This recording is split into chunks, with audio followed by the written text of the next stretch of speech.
Doubt is uncomfortable.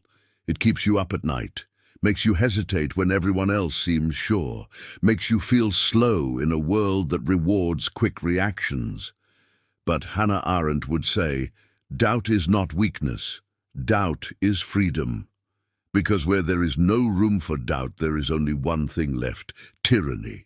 Not always with a flag, not always with a dictator. Sometimes it wears a hashtag. Sometimes it comes in the form of common sense. Sometimes it just looks like everyone agreeing too fast.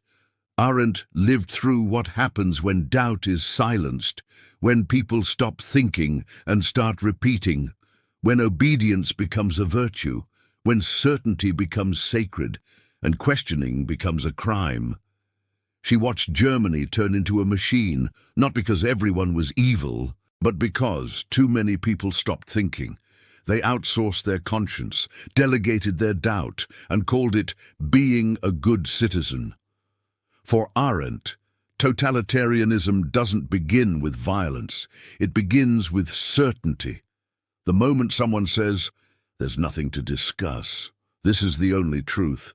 Everyone who disagrees is dangerous." That's the moment freedom starts to die.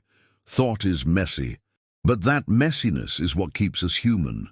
Doubt is not the enemy of truth. It's what protects truth from becoming a weapon. When we eliminate doubt, we eliminate dialogue.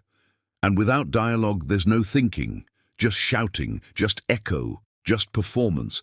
And that's how we arrive at the banality of evil, a term Arendt coined after watching ordinary men commit atrocities not out of hatred, but out of thoughtlessness.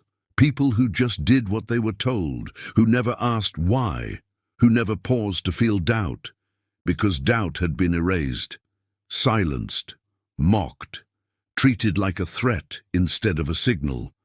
So if you're feeling uncertain, good.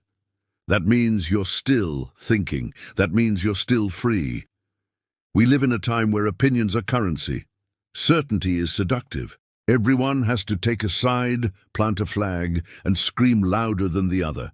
But Arendt reminds us, to think is to talk with yourself.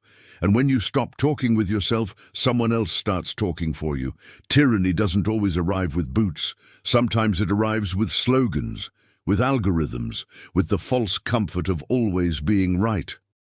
The cost of freedom is not comfort. It's doubt. It's the ability to stop, reflect, and say, maybe I'm wrong, maybe I don't know yet. That space between knowing and not knowing, that's where freedom lives. So the next time you feel pressured to have a fast opinion, to echo a narrative, to crush the nuance, remember this: where doubt is not allowed, tyranny grows, and where doubt is protected, thinking survives.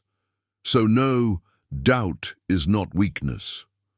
It's not indecision, it's not fear. Doubt is resistance, doubt is strength, doubt is human. And in the face of every rising certainty, every collective shout, every one right way, may your quiet, persistent doubt be the loudest act of freedom.